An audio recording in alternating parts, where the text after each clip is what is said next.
Success is a vehicle which moves on wheels called hard work and discipline. But journey is impossible without fuel called self-confidence.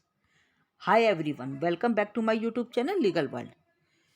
We have started with a new series on the legal and constitutional history.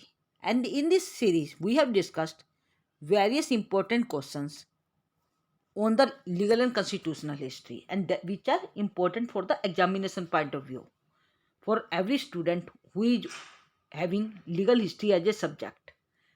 तो ये उन सभी students के लिए important होने वाले जिनके पास legal history subject के रूप में है. तो आपके लिए मैं अलग अलग इम्पोर्टेंट क्वेश्चंस हर वीडियो में मैंने डिस्कस किए हैं और ये आपके एग्जाम के लिए ज़रूरी हैं. ये वो सब क्वेश्चंस हैं जो कहीं ना कहीं आपके एग्जाम में आने की पूरी संभावना है. तो आज इसी सीरीज में हम एक नया क्वेश्चन डिस्कस करने वाले हैं, that is discuss about the judicial reform of Lord William Bentinck. इससे पहले हमने लॉर्ड कॉर्नवालिस के बारे में डिस्कस किया था. आज हम डिस्कस करेंगे लॉर्ड विलियम बेंटिक के बारे में. तो लॉर्ड विलियम बेंटिक तो उन्होंने कौन कौन से जुडिशियल रिफॉर्म किए थे, and that is one of the most important question. If we talk about the Lord William Bentinck, firstly we will discuss with the introduction. सबसे पहले मैंने बताया था कि जब भी आप कोई क्वेश्चन करेंगे तो उससे पहले आप उसका इंट्रोडक्शन अवश्य दीजिएगा. तो सबसे पहले हम उसके इंट्रोडक्शन के बारे में डिस्कस करने वाले हैं. तो लॉर्ड विलियम बेंटिक थे कौन? Lord William Bentinck was known as liberal governor general. सबसे पहले ऐसे गवर्नर जनरल थे जो लिबरल थे. लिबरल मीन्स जो कहीं ना कहीं हमारे लिए भी सोचते थे.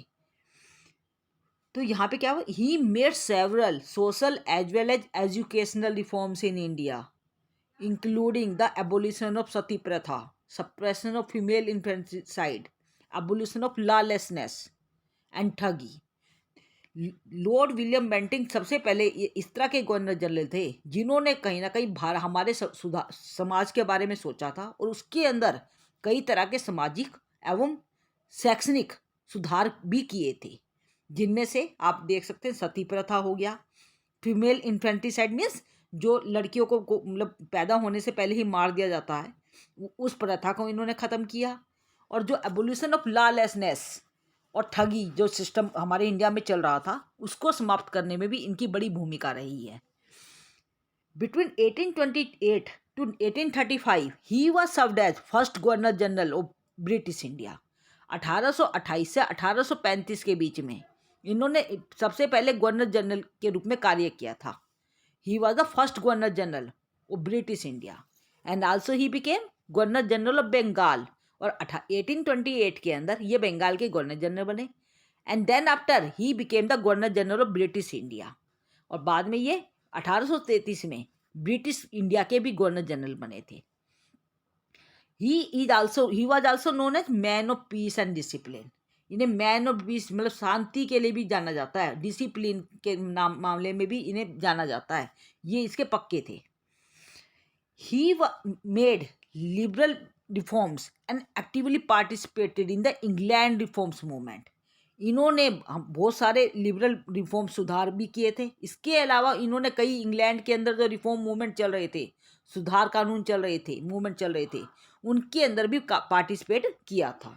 And he made many significant reforms in India and he was the first governor general having sympathy towards the Indians. ये पहले गवर्नर जनरल थे जिन्हें भारतीयों के प्रति सिंपैथी थी और इन्होंने उसी सिंपैथी के उसमें उन्होंने कई सुधार भी किए थे, भारतीयों के लिए काफ़ी कार्य भी किए थे. And for this purpose he made many social, educational, judicial, economical as well as administrative reforms in India.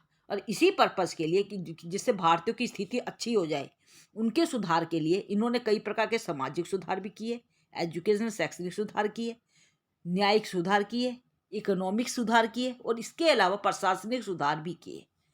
तो कहीं ना कहीं ये जो लॉर्ड विलियम बेंटिक है ये सुधारों के लिए जाने जाते हैं और ये पहले गवर्नर जनरल रहे हैं जिन्होंने भारतीयों के बारे में सोचा था. यदि हम बात करें जुडिशियल रिफॉर्म्स की, इन्होंने कौन कौन से जुडिशियल रिफॉर्म्स किए थे लॉर्ड विलियम बेंटिक जी ने? ही मेड मैनी जुडिशियल रिफॉर्म्स, जिनमें से सबसे पहला मैंने जैसे कि आपको बताया कि इन्होंने सती प्रथा का अंत किया था. इसके अलावा इन्होंने मतलब जो लड़कियों को मारना, मतलब कहने का मतलब इन्होंने बहुत सारे सुधार हमारे इंडियन सिस्टम में किए थे. तो सबसे पहले जब हम जुडिशल रिफॉर्म्स की बात करते हैं तो सबसे पहले आप बात करेंगे एबोलिशन ऑफ सर्किट कोर्ट। आपको याद है मैंने लॉर्ड कॉर्नवालिस के अंदर आपको बताया था, लॉर्ड कॉर्नवालिस के बारे में जब बताया था, उन्होंने कहा था कि वहाँ पर जो फौजदारी अदालतें थी उनके स्थान पर 4 सर्किट कोर्ट स्थापित की गई थी। फौजदारी कोर्ट जो थी मुफसिल निजामत अदालत, जो फौजदारी अदालतें हुआ करती थी हर डिस्ट्रिक्ट के अंदर, उनका उन्होंने अंत कर दिया था लॉर्ड कॉर्नवालिस जी ने, और उनके स्थान पर सर्किट कोर्टों की स्थापना की गई थी। तो अब होता क्या है कि अब जो लॉर्ड विलियम बेंटिक है उन्होंने सर्किट कोर्ट को भी समाप्त कर दिया। He abolish circuit court. The current system of circuit court having extremely broad territorial authority. ये जो सर्किट कोर्ट थी, क्योंकि इनके पास जो अथॉरिटी थी, जो क्षेत्राधिकार जो दिया गया था वो काफ़ी ब्रॉड था, and it was responsible for many defects in administration of civil as well as criminal justice. जिसकी वजह से आप ये कह सकते हैं कि वहाँ पर जो प्रशासनिक कार्य किए जा रहे थे उसके अंदर कई प्रकार के सिविल और क्रिमिनल मतलब जस्टिस जो सिस्टम था उसके अंदर डिफेक्ट पाए गए थे, जिसकी वजह से इन्होंने इन सर्किट कोर्ट को ही समाप्त कर दिया। And it was abolished by Lord William Bentinck in 1829। कौन से सन में समाप्त की थी? 1829 में उन्होंने सर्किट कोर्ट को समाप्त कर दिया। और सर्किट कोर्ट को समाप्त करने का कारण ये बताया गया कि इन सर्किट कोर्ट की वजह से, क्योंकि इन्हें ब्रॉड टेरिटोरियल अथॉरिटी दी गई थी और जिसकी वजह से वहाँ के जो सिविल और क्रिमिनल जस्टिस सिस्टम है उसके एडमिनिस्ट्रेशन में कमी आ रही थी, उसको वो सही से नहीं हो पा रहा था, उसके अंदर कई प्रकार के डिफेक्ट पाए गए थे, और इसलिए उन्होंने 1829 में इसको समाप्त कर दिया। As these courts were fail to provide cheap and speedy trial. और ये कोर्ट्स जो थी, जो मैंने आपको बताया सर्किट कोर्ट जो थी, जिस चीप और स्पीडी ट्रायल देने में भी असमर्थ पाई गई थी। एंड द जजेस of this courts were interested several manifold functions. और इसके अंदर जो जजेस अपॉइंट किए गए थे इन सर्किट कोर्ट्स के अंदर, उनको भी कई प्रकार के फंक्शन दिए, मतलब वो कई प्रकार के कार्य उन्हें दिए गए थे। फंक्शंस कौन कौन से? एग्जीक्यूटिव, रेवेन्यू ऑफिसर्स के फंक्शंस, और performing magisterial functions, and also doing duties of the police. Means एक ही आदमी कई तरह के कार्य कर रहा है वहाँ पर, तो वहाँ पे वो कार्य सही से नहीं हो पा रहा था, जिसकी वजह से इन सर्किट कोर्टों को इन्होंने क्या कर दिया? रिमूव कर दिया, खत्म कर दवा दिया। सेकेंड इनके जो इन्होंने रिफॉर्म किया था वो क्या था? Establishment of commissioner court. अब इन्होंने क्या करा? उनके स्थान पर नई कमिश्नर कोर्ट्सों की स्थापना करी।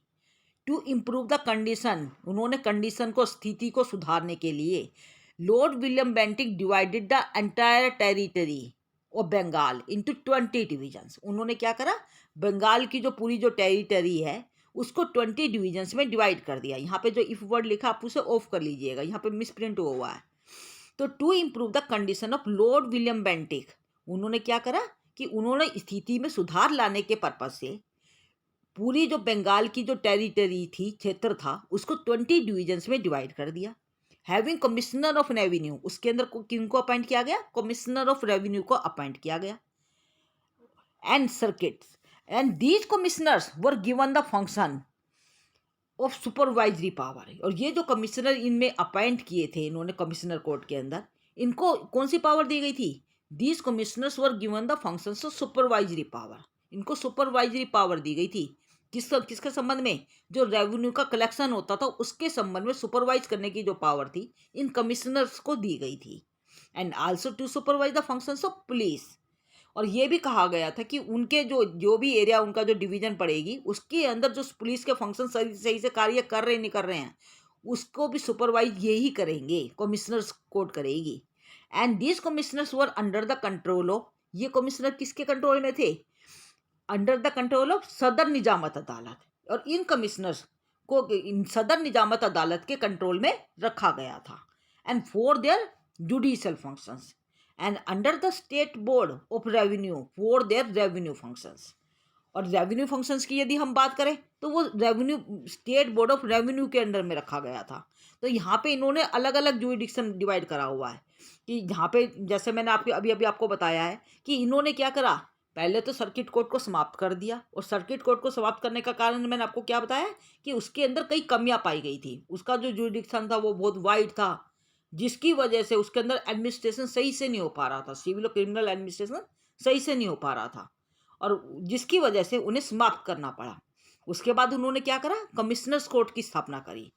और कमिश्नर्स कोर्ट की स्थापना करने के साथ साथ ही उन्होंने बंगाल की पूरी टेरिटरी को 20 डिविजन्स में डिवाइड कर दिया और उसके अंदर हर डिवीजन के अंदर एक कमिश्नर ऑफ रेवेन्यू की और सर्किट अपॉइंट किए गए एंड द कमिश्नर्स को वो सुपरवाइजरी फंक्शन दिए गए कि वो जो रेवेन्यू का जो कलेक्शन होता है, जो भी टैक्स का कलेक्शन होता है, उसको सुपरवाइज करेंगे वो सही से हो रहा है या नहीं हो रहा है।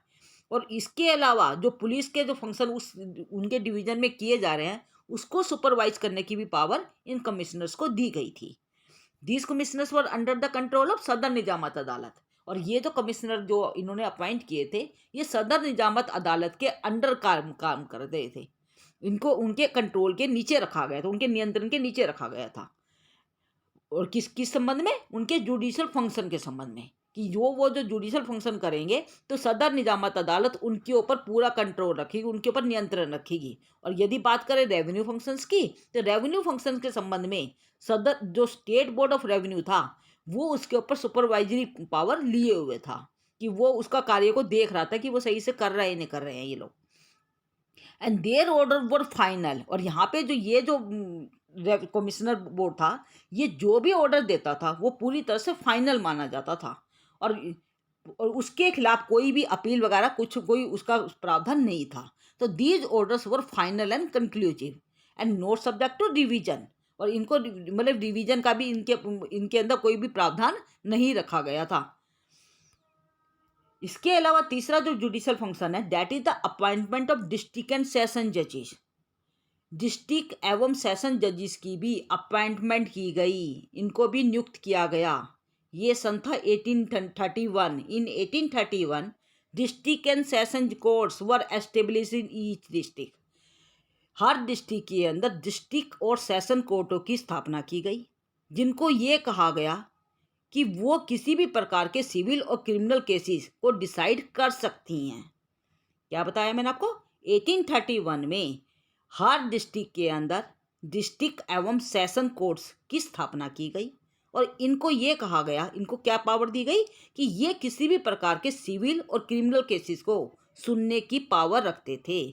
And regulation of regulation 7 of 1831 authorized the Governor General in Council to empower the judges of district Diwani Adalat not being a magistrate to hold the criminal session।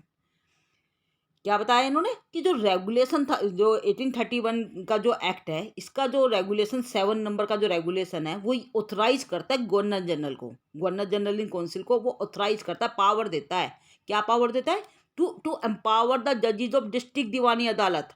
जो डिस्ट्रिक्ट दीवानी अदालत के जितने भी जजेज हैं वो उनको ये पावर देता है कि वो उनको कह सकते हैं कि not being the magistrate to hold criminal session, कि वो क्रिमिनल सेशन के जो केस मजिस्ट्रेट है उसकी पावर को ये होल्ड नहीं करेंगे। Whenever pressure on work on commissioner was heavy। कहने का मतलब है कि जो जिनको क्रिमिनल केसेस को लेने की पावर भी नहीं है, तो ऐसी स्थिति में यदि उनके ऊपर बर्डन ज़्यादा बढ़ता है कमिश्नर्स के ऊपर, तो ऐसी स्थिति में वो जो जजेज हैं वो इनके साथ हेल्प कर पाएंगे।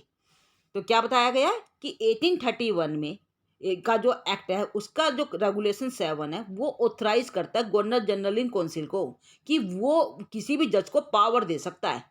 क्यों? कौन से जज को? जो डिस्ट्रिक्ट दीवानी अदालत के अंदर जजेस काम कर रहे हैं उनको ये पावर दे सकता है कि वो किसी भी प्रकार के क्रिमिनल सेशन जो कोर्ट जो क्रिमिनल सेशन जो मजिस्ट्रेट है उसकी पावर को भी होल्ड कर सकते हैं, जिनको वो पावर नहीं मिली हुई अभी। और ये ऐसा कब होगा? जब कमिश्नर के ऊपर जो बर्डन है वो वर्क का बर्डन यदि ज़्यादा हो जाता है तो। एंड जजेस सो ऑथराइज। और ऐसे जो जजेस जिनको इस तरह की पावर दी जाएगी वो सब केस ले पाएंगे कमिटेड बिफोर देम, जो भी उनके सामने लाए जाएंगे। किनके द्वारा? By the magistrate in their respective jurisdiction. उनके एरिया में जो भी मजिस्ट्रेट जो भी उनको केस सौंपेगा उनको लेने का इन्हें पूरा अधिकार होगा। And the next reform in this series was establishment of second Sadar Nizamat अदालत। अब इसके अलावा जो पहले सदर निजामत अदालत जैसा कि मैंने आपको बताया था, उसके अलावा एक सेकंड सदर निजामत अदालत भी स्थापित की गई। और कहाँ पे स्थापित की गई? इलाहाबाद के अंदर। तो यहाँ पे आप क्या बताएंगे? Establishment of second Sadar Nizamat अदालत एट इलाहाबाद। कब की बात है ये? 1831 में second Nizamat Sadar Adalat was also established at Allahabad. ये किस लिए की गई थी? To supervise the administration of justice in north west province. North west province के एरियाज के एडमिनिस्ट्रेशन ऑफ जस्टिस को देखने के पर्पज से, उनको सुपरवाइज करने के पर्पज से second Sadar Nizamat Adalat was also established and it was given some power as the Sadar Nizamat अदालत ऑफ कलकत्ता। जैसे जो पावर सदर निजामत अदालत जो कलकत्ता वाली थी, उनको जो पावर दी गई थी, उसकी भी पावर जो इलाहाबाद में एस्टेब्लिश की गई है, उसकी भी पावर लगभग सेम रखी गई थी। वही पावर सेम इलाहाबाद वाली कोर्ट को भी थी। And the next provision is Indian appointments as judicial officers. ऐसा पहली बार हुआ है कि यहाँ पर जो जुडिशियल ऑफिसर अपॉइंट किए जा रहे हैं कोर्ट्स के अंदर, वहाँ पर इंडियंस को भी अपॉइंटमेंट दी जाएगी। तो नेक्स्ट सुधार इन्होंने क्या किया? Indian appointments as judicial officer. Lord William Bentinck was in the favour of inclusion of native Indians on judicial post. Lord William Bentinck का कहना यह था कि वहाँ पे जो नेटिव इंडियंस हैं, वहाँ के जो भारतीय निवासी हैं, उनको भी जुडिशियल पोस्ट में स्थान मिलना चाहिए। और इसी प्रक्रिया में उन्होंने 1832 में सदर अमीन्स की स्थापना को अपॉइंट किया था, जो इंडियन लॉ ऑफिसर होते थे, who were Indian law officers. In 1832 Sadr Amins who were Indian law officers could award punishment of imprisonment with hard labor and corporeal punishment upon the accused of theft.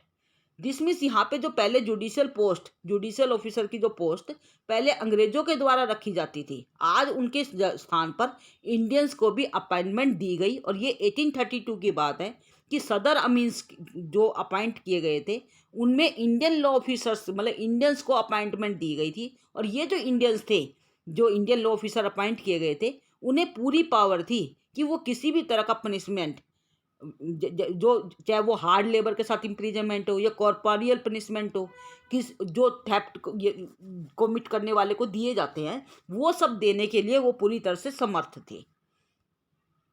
And the commissioners of circuit could take assistance from the native law officers by empowering them as jurist. और वहाँ पे जो commissioner of circuit इन्होंने appoint किए थे, उन्हें वो सहायता ले सकते थे नेटिव लॉ ऑफिसर्स से। नेटिव लॉ ऑफिसर मतलब जो इंडियन लॉ ऑफिसर्स इन्होंने अपॉइंट किए थे, उनसे सहायता ली जा सकती थी। किनके द्वारा? कमिश्नर्स ऑफ सर्किट के द्वारा। By employing them as jurist. वो क्या करते थे? उन्हें इंडियन जो लॉ ऑफिसर इन्होंने अपॉइंट किए थे, उन्हें जूरिस्ट के रूप में अपॉइंट कर देते थे और उनकी सहायता से वो अपना कार्य करते थे। कौन की बात कर रहे हैं? Commissioners of circuit does their work with the assistance of Indian law officers by employing them as jurist. And in this series next reform is abolition of corporeal punishment. इन्होंने कॉर्पोरियल पनिशमेंट को समाप्त कर दिया। In 1834 Lord William Bentinck abolished corporeal punishment and introduced jury system. इन्होंने जो corporeal punishment का जो प्रावधान हुआ करता था, जो सख्त पनिशमेंट जो सजा का प्रावधान होता था, उसे पूरी तरह से समाप्त कर दिया। और उसके जगह इन्होंने जूरी सिस्टम को इंट्रोड्यूस किया। तो these are certain judicial reforms made by Lord William Bentinck. And apart from this, reforms in civil justice were also made. Civil justice में कौन कौन से इन्होंने रिफॉर्म किए थे? ये जो मैंने जितने भी अभी आपको पहले रिफॉर्म बताए हैं, ये सारे के सारे क्रिमिनल से रिलेटेड हैं।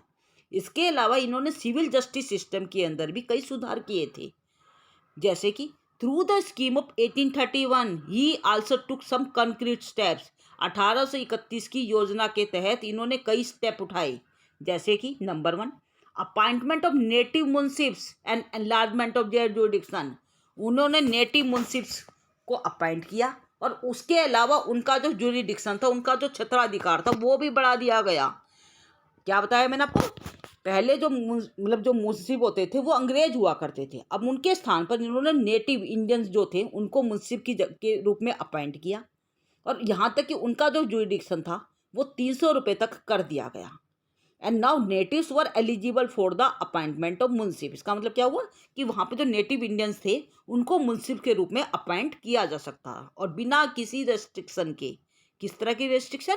Without any restriction of caste, creed और रिलीजन। इसके आधार पे उनके साथ कोई भेदभाव नहीं किया जा सकता था। And they were now regular salaried officers of the government. अब उनको वो रेगुलर सैलरीड में जो वेतन लेने वाले जो ऑफिसर होते हैं उनके रूप में इन्हें अपॉइंट किया गया था। And second one was appointment of native Sadr Amins and enlargement of jurisdiction. उन्होंने जो वहाँ पे जो सदर अमीन इन्होंने अपॉइंट किए थे उनके अंदर भी जो नेटिव इंडियंस थे उनको अपॉइंट किया गया था, और इसके अलावा उनका जो जुरिडिक्शन था वो 1000 रुपये तक का कर दिया गया था। और उन्हीं सदर अमीन्स के अलावा, और यहाँ पे जो सदर अमीन्स थे वो सिटी जज, मतलब क्या कहते हैं, they could be refer to Sadar amins by zila और सिटी जज। इन्होंने क्या कहा कि यदि कोई जुरिडिक्शन, मतलब कोई केस ऐसा, वाद ऐसा आता था जिसका जुरिडिक्शन 1000 रुपये से ज़्यादा हो जाता था, जैसे मैंने अभी आपसे कहा कि सदर अमीन्स का जो जुरिडिक्शन है वो 1000 रुपये तक के केसेस ले सकते थे, परंतु यदि बाई चांस वो केसेस, जो केस है उसकी वैल्यू यदि 1000 रुपये से ऊपर हो जाती थी, तो ऐसी स्थिति में ये जो केस था that can be referred to the Sadar amins by zila और डिस्ट्रिक्ट जज। तो यहाँ पे जिला या डिस्ट्रिक्ट जज जो है वो उसे रेफर कर सकता था। And the principal Sadr Amin was also appointed. इसके अलावा प्रिंसिपल सदर जो था वो भी अपॉइंट किया गया था, और वो भी सैलरीड ऑफिसर के रूप में अपॉइंट किया गया था, और जिसका जुरिडिक्शन 5000 रुपये की तक रखा गया था। तो principal Sadr Amin was having the jurisdiction exceeding ₹5000 in value. In 1837 this pecuniary jurisdiction was withdrawn. और 1837 में ये जो पेक्युनरी जुरिडिक्शन मैंने आपको बताया ना, 5000 तक का, 1000 रुपये तक का जुरिडिक्शन है, ये ख़त्म कर दिया गया, और ये कह दिया गया कि now they were allowed to determine all the suits that were referred to him. ये सब तरह के केसेस अब ले सकते थे, इनके ऊपर कोई वैल्यू का जुरिडिक्शन नहीं था। 1837 में ये जुरिडिक्शन, जो पेक्युनरी जुरिडिक्शन था, इसको समाप्त कर दिया गया। And now they were free to take any type of cases irrespective of pecuniary value. And the next reform was abolition of provincial courts of appeal. इसके अलावा 1837 में प्रोविंशियल कोर्ट्स ऑफ अपील को अबोलिश कर दिया गया। क्या मतलब? पहले जो अपील प्रोविंशियल कोर्ट्स में जाती थी उन कोर्ट्स को ही समाप्त कर दिया गया। और now the decisions of city Diwani Adalat were final in suit. अब ये कह दिया गया कि जो सिटी दीवानी अदालत के जो मुकदमे हैं उनके अंदर उनका जो डिसीजन है that will be final, and which came in appeal from the court of munsif. सीधी बात है कि जिन जो मुंसिफ अदालत से जो भी मुकदमे आएंगे उनके जो मुकदमे हैं उनके अंदर जो सदर दीवानी अदालत है उनका जो डिसीजन है वो फाइनल हो जाएगा। सदर अमीन्स, यहाँ पे क्या मतलब, जो मुंसिफ से, सदर अमीन से जो भी वो होते थे, मुकदमे जाते थे, तो उनके अंदर सिटी दीवानी अदालत का जो डिसीजन था that was final and originally. और ये जो सदर अमीन थे या जो मुंसिफ थे, इनको ओरिजिनली, जो प्रिंसिपल सदर अमीन थे, ये ओरिजिनली केसेस भी डिसाइड कर सकते थे, ओरिजिनल जुरिडिक्शन वाले। मीन्स दे वर, क्या बोले, in all the cases which have originally decided by the principal Sadar amins. जो प्रिंसिपल सदर अमीन्स के द्वारा कोई यदि कोई केस फर्स्ट इंस्टांस में उनके पास आता है तो वो ओरिजिनली डिसाइडेड कहा जाएगा। तो ओरिजिनली जो केस प्रिंसिपल सदर अमीन्स के द्वारा डिसाइड किए जाते थे, तो वहाँ पे जो अपील है, वहाँ पे अपील सदर दीवानी अदालत के अंदर फाइल की जा सकती थी, जो कलकत्ता के अंदर थी। But the British subjects, European और जो अमेरिकन फॉरेनर्स थे, उनको इनके जुरिडिक्शन से बाहर रखा गया था, क्योंकि वहाँ पे जो जजेस है, क्योंकि वो इंडियंस हैं, तो इनको इनके जुरिडिक्शन से बाहर रखा गया था। And the next reform was abolition of court of registrar. इसके अलावा कोर्ट ऑफ रजिस्ट्रार जो पहले हुआ करती थी उसको समाप्त कर दिया गया, और उसके वो सब केसेस जो वहाँ पे पेंडिंग थे कोर्ट ऑफ रजिस्ट्रार के अंदर, अब वो सारे के सारे केसेस सदर अमीन, जो प्रिंसिपल सदर अमीन थे, दोनों को भेज दिए गए। सदर अमीन्स और प्रिंसिपल सदर अमीन्स दोनों को वो सब जो केसेस जो रजिस्ट्रार कोर्ट में पेंडिंग थे वो सब इनके पास भेज दिए गए। Is it clear? हाँ जी। नेक्स्ट आपका जो रिफॉर्म है इन this series that is commencement of jury system.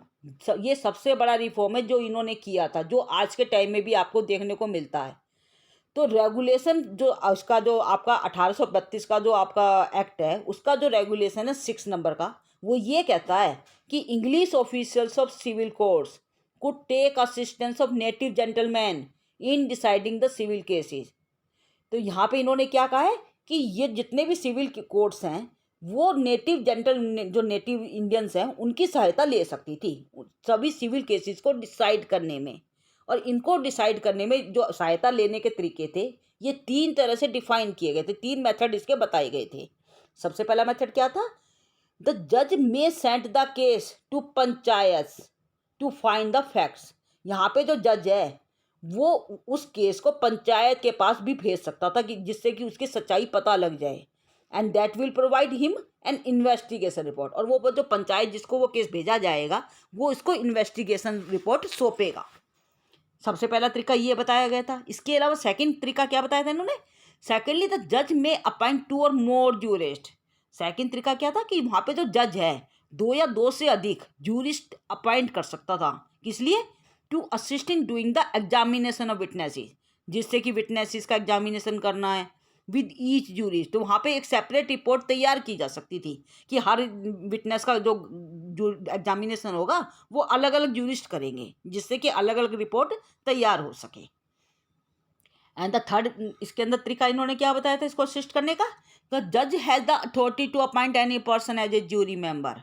यहाँ पर जज को अथॉरिटी दे दी थी कि आप किसी भी पर्सन को जूरी मेंबर के रूप में अपॉइंट कर सकते हैं। और वो जो जूरी मेंबर आप अपॉइंट करेंगे that will be free to advise the court. वहाँ पे वो पूरी तरह से कोर्ट को एडवाइस दे पाएगा किसी भी एरियाज ऑफ इन्वेस्टिगेशन या इंक्वायरी से संबंध में। And so the jury was appointed to attend the court during the trial and give the verdict. और यहाँ पे जो जूरी जो इस तरह की अपॉइंट की जाएगी वो मतलब कोर्ट को अटेंड करेगी, तो वो और वहाँ पर वो कोर्ट के जो ट्रायल जो भी उसके सामने आया है उसको डिसाइड करेगी। तो क्या बताया मैंने? तो द जजेस has authority to appoint any person as a jury member and who will advise the court on areas of investigation और inquiry.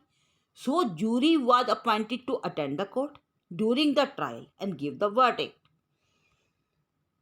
This means this was the very beginning of the jury system in India. ये जो Lord William Bentinck जी ने जो start किया था ये कहीं ना कहीं जूरी सिस्टम की शुरुआत है।